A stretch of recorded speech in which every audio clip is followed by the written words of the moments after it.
buenas a todos, bienvenidos una vez más a Psicologízate en Casa. El día de hoy vamos a hablar de un tipo de diseño que es muy común encontrarlo principalmente cuando estamos buscando evidencia sobre los tratamientos o seguridad clínica sobre un tratamiento particular.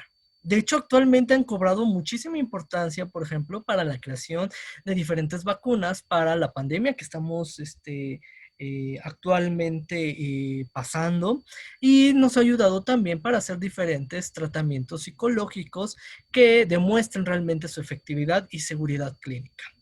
Primero esto, ¿qué es un diseño de investigación? ¿O a qué me refiero con un diseño de investigación? Principalmente es un plan o estrategia concebida para responder estas preguntas de investigación que nos hacemos. Por ejemplo, ¿realmente será efectiva la terapia cognitivo-conductual para tratar este trastorno depresivo mayor?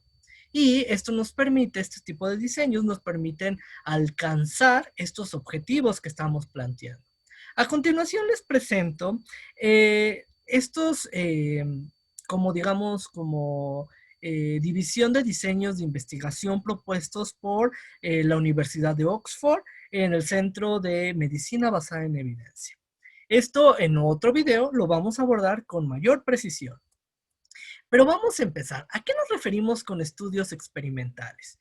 Cuando hablamos de estudios experimentales, hablamos de que el investigador va a manipular la exposición, es decir, se va a asignar sujetos al grupo de intervención o exposición.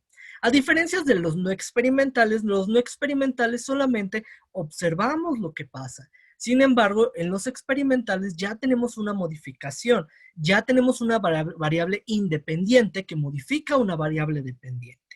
A diferencia por ejemplo, de un transversal, el cual hacemos una encuesta, valoramos y ahí nada más tenemos lo que son variables dependientes, pero no hay independientes y sí hay muchas dependientes. Pero bueno, y uno de los que más se utilizan son los ensayos controlados aleatorizados. ¿Qué es esto? Cuando hablamos de ensayos controlados aleatorizados, tenemos que tomar en cuenta que son estudios que se utilizan generalmente en experimentos que prueban la efectividad y o seguridad de uno o más intervenciones en animales, humanos o cuestiones in vitro. Por eso, cuando nosotros hablamos que una técnica está basada en evidencia, no nos referimos de, bueno, a mí me resultó efectivo en mi cuestión clínica. No, se utilizó un estudio en el cual tiene muchos componentes de control para poder llegar a esas conclusiones. Hay diferentes tipos de diseños. Hay n igual a 1, ensayos controlados aleatorizados de n igual a 1 o ensayos controlados aleatorizados como ahorita, ¿no? En otras ocasiones vamos a ver ese tipo de diseños.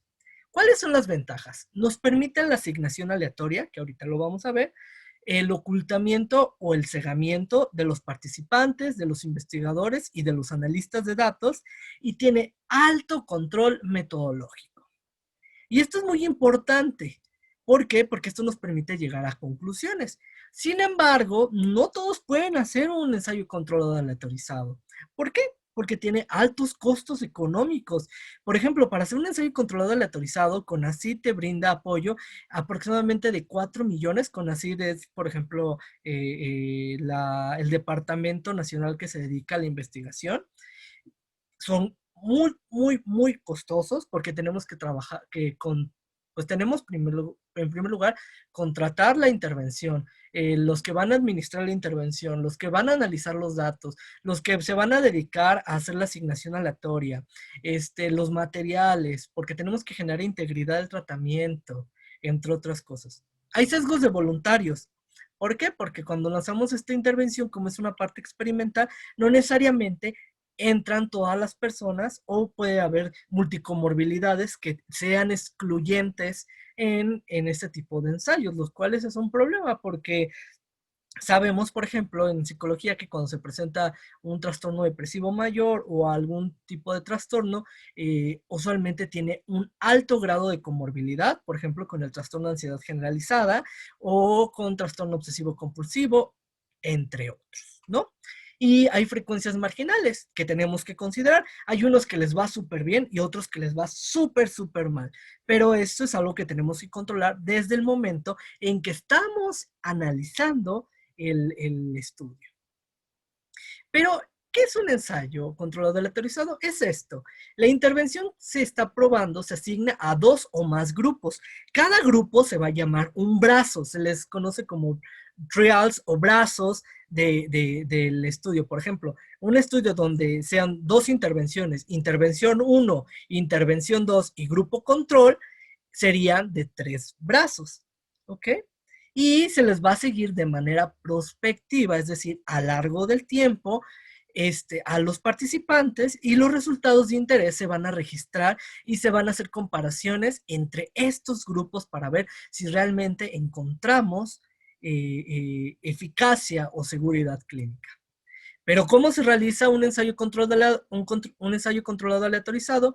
Pues tenemos diferentes pasos. Primero se hace una selección aleatoria, se saca una muestra representativa a través de muestras de tamaños del efecto, se asigna aleatoriamente, que vamos a ver ahorita, se busca tipos de ocultamiento, se dirige la intervención, se verifican los resultados, se confirma el tamaño de la muestra, el poder del estudio. Tenemos que considerar qué fase de los ensayos de acuerdo a la evidencia vamos a tomar, el mejoramiento de la generalización, consideraciones éticas y si realmente esta intervención es segura.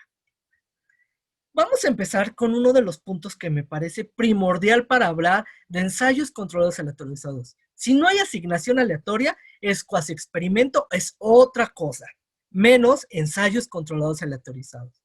¿Pero qué es esto? Es cuando se asigna a cada individuo a una u otra intervención al azar. La probabilidad de recibir la intervención está mediada por causalidad, es decir, por cuestiones azarosas. Tanto un paciente tiene la misma probabilidad de recibir un grupo control o una intervención.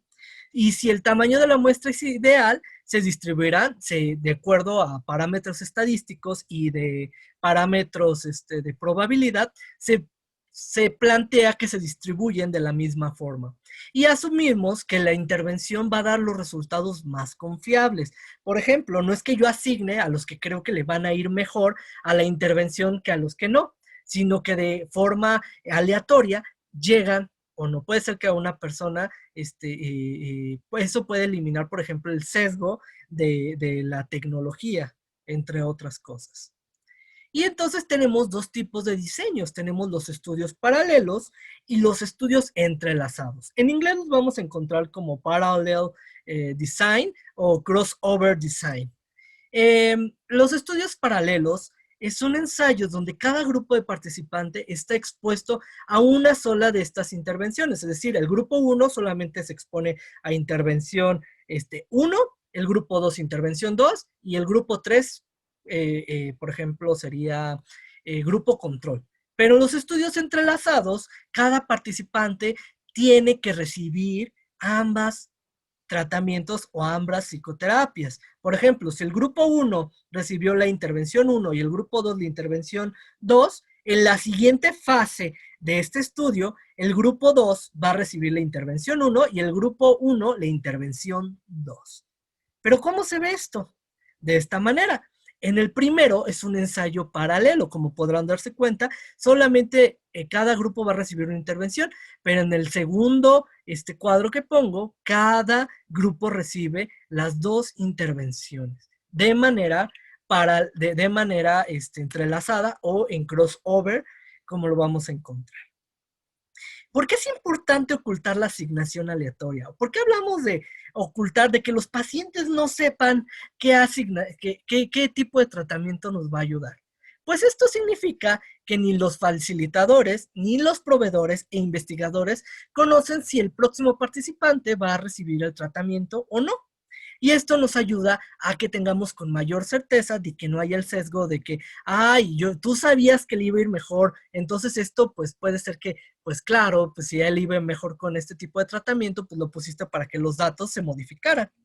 Y esto permite también que el paciente no sepa qué tratamiento va a recibir y no tenga, acuérdense que del efecto Hawthorne. El solo hecho de prestar la atención va a modificar los datos o va a tener una mejoría. Y si le decimos que va a recibir el tratamiento en vez del grupo control, pues esto, en primer lugar, puede aumentar el efecto Hawthorne, que tenga más mejoría por las expectativas que se tiene, y podemos tener esta parte de la muerte experimental. ¿Para qué me quedo en este estudio si no se me va a hacer nada?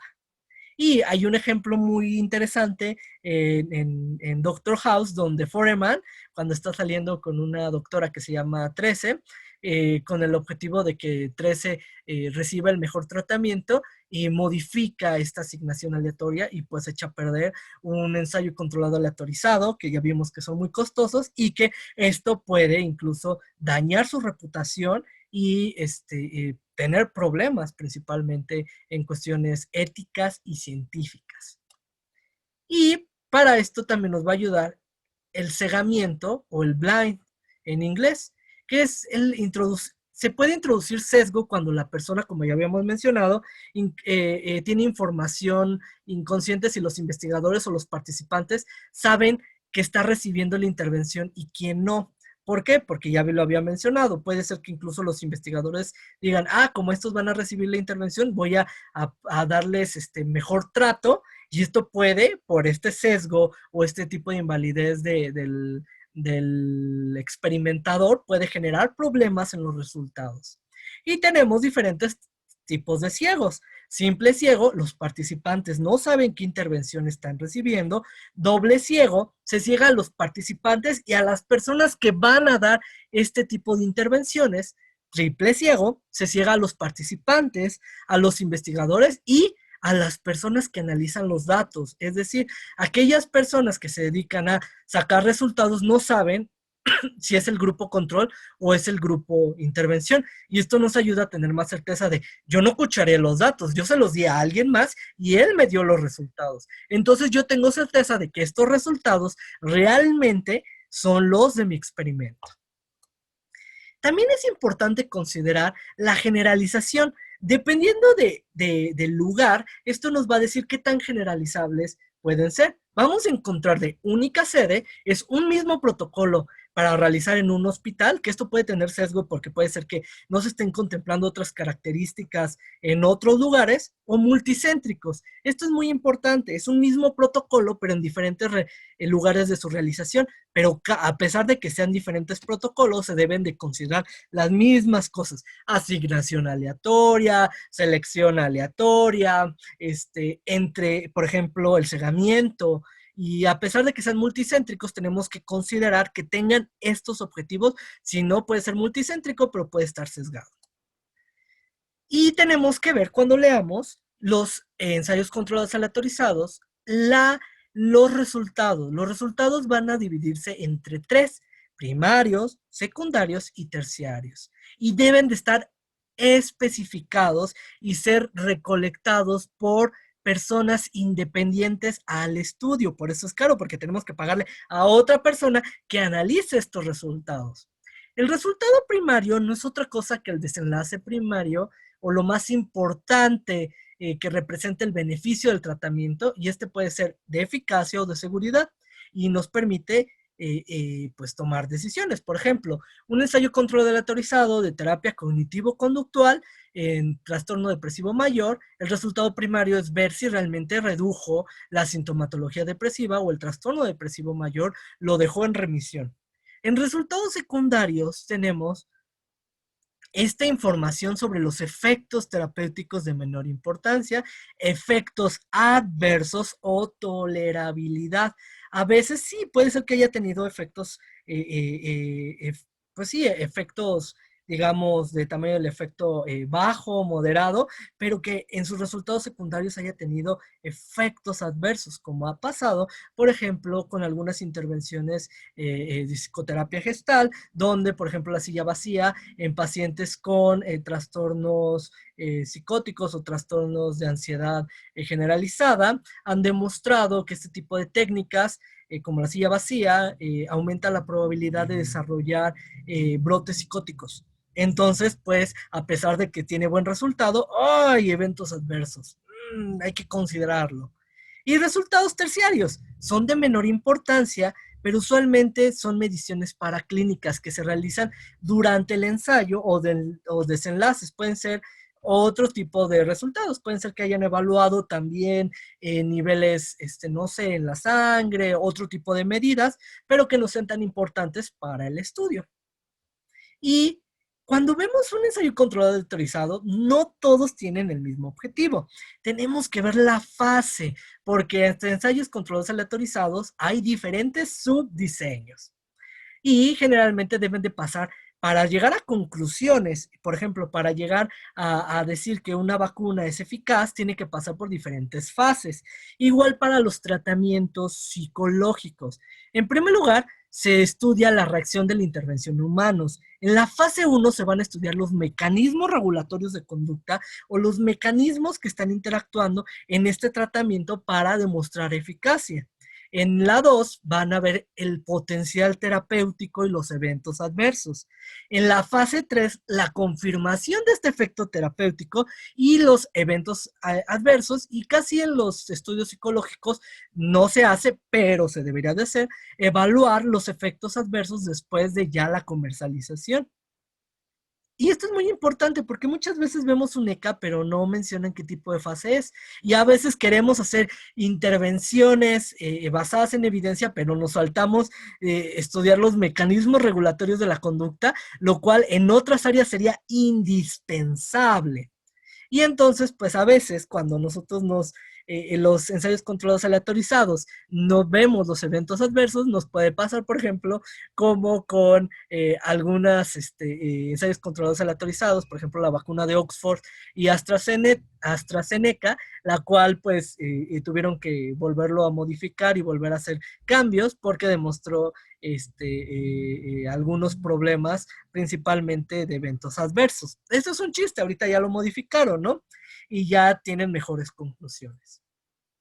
Pero como les mencioné, cada una de estas fases tiene diferentes objetivos. En la fase 1 va a determinar los mecanismos regulatorios, el metabolismo, distribución, absorción, toxicidad, cómo se maneja. En la fase 2 van a estimar la dosis. ¿Cuánto tienes que darle de este tratamiento psicológico? 8 sesiones, 4 sesiones, 20 sesiones para decir que realmente tiene una eficacia en esa población. Luego tenemos que hablar ya de una confirmación de la eficacia de ese fármaco después de la estimación del tamaño de la muestra para la evaluación. Y por último, ya se comercializa, como había mencionado, y tenemos que estarlo regulando si realmente este es el gold standard. Pero muchas veces no se hace esto en cuestiones de psicología en investigación. Pero tienen que tener mucho ojo en esto. Y la integridad del tratamiento. Siempre es importante no solamente decir que hicieron un tratamiento psicológico, sino que tengan manuales que demuestren el grado en el que el tratamiento se implementó según lo imprevisto, y tener información sobre esta integridad del tratamiento nos va a permitir emitir juicios sobre qué tan cerca se aproxima esta intervención que nosotros planeamos con la intervención prevista. Ahora, muy bien, cuando hablamos de grupo control tenemos que tomar en cuenta varias cosas. No confundir el grupo control con no hacer nada, ya que usualmente el grupo control en cuestiones de psicología es el tratamiento estándar, lo que usualmente se da. Aunque eso tiene problemas porque usualmente se puede dar intervenciones y no se registran. Es importante considerar que cuando se usa placebo, se realizan estudios de lista de espera. No se dejan a los pacientes sin nada, sino que después de evaluar la primera intervención y que los pacientes no se les haya aplicado nada o se les haya dado un placebo, se les va a dar a ellos la intervención porque porque si no estaríamos violando los principios bioéticos de beneficencia y de no maleficencia. Y podemos llegar al mismo efecto al comparar una intervención tomando en cuenta factores que fortalezcan la validez interna y externa. Un grupo control es muy bueno y un placebo nos puede ayudar, pero podemos llegar a los mismos si nuestro estudio tiene buenos factores de validez interna y externa. Y tenemos algunas cosas que nos pueden ayudar para evaluar si está bien hecho, como los critical appraisal, que en otra ocasión, en el siguiente video, vamos a evaluar un ensayo controlado aleatorizado En el próximo estudio vamos a evaluar con un Critical Appraisal, un estudio muy famoso sobre constelaciones familiares que afirman que son, que tiene efecto y es primer nivel de evidencia, pero tenemos que tener mucho ojo, porque no porque diga ensayo controlado aleatorizado, significa que lo es. Pues si te gustó, deja tu comentario y nos vemos hasta la próxima. Un abrazo a todos.